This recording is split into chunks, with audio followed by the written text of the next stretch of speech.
السلام علیکم ورحمۃ اللہ وبرکاتہ۔ امید ہے کہ آپ تمام احباب خیر وفیت کے ساتھ ہوں گے۔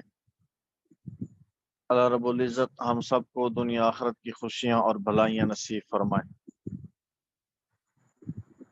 قرآن قاعدہ کے سبق کے حوالہ سے ہماری بات چل رہی تھی تختی نمبر 12 تشدید کے متعلق۔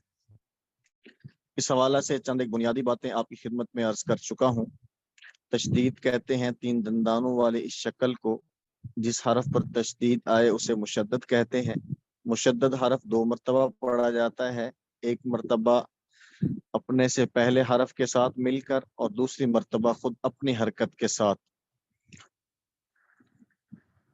اس حوالہ سے جو با ہے اس کی جو مثالیں ہیں وہ آپ کی خدمت میں عرض کر چکا ہوں، ان کی جو مشق اور ادائیگی ہے کل کے سبق میں ہو چکی ہے۔ مزید اس حوالہ سے جو آگے دوسرے حروف موجود ہیں آج کے سبق میں ہم ان کی مشق کر لیتے ہیں۔ عید الاضحیٰ سے پہلے آج ہمارا یہ آخری سبق ہے۔ عید الاضحیٰ کی چھٹیوں کے بعد انشاءاللہ العزیز مزید جو 4 تختیاں ہماری اس قاعدہ کی باقی ہیں اس کو بھی مکمل کریں گے اور کوشش کریں گے کہ انشاءاللہ العزیز ایک مرتبہ پھر ہم اس کو مختصر طور پر سرسری طور پر قاعدہ کو ایک مرتبہ سمسٹر ختم ہونے سے پہلے ایک مرتبہ پھر دہرا لیں تاکہ تمام چیزیں ایک مرتبہ پھر ہماری نظر سے ہمارے ذہنوں سے گزر جائیں۔ آج کی مشق شروع کرتے ہیں۔ حمزہ تا زبر ات تا زبر تا ات تا وقف ات، حمزہ تا زبر ات تا زیر تی ات تی وقف ات، حمزہ تا زبر ات تا پیش تو ات تو وقف ات۔ تینوں صورتوں میں وقف میں کوئی فرق نہیں ہوگا، کوئی تبدیلی نہیں ہوگی، تینوں جگہوں پر وقف ایک جیسا ہوگا، اس لیے کہ یہاں پر تا کے اوپر جو مختلف حرکات موجود ہیں وقف کی حالت میں یہ ساکن ہو جاتی ہے۔ حمزہ تا زیر اتا زبر تا اتا، حمزہ تا زیر اتا زیر تی اتی، حمزہ تا زیر اتا پیش تو اتو اتا اتی اتو، تینوں صورتوں میں وقف ات۔ حمزہ تا پیش ات تا زبر تا اتا، حمزہ تا پیش ات تا زیر تی اتی، حمزہ تا پیش ات تا پیش تو اتو اتا اتی اتو وقف ات۔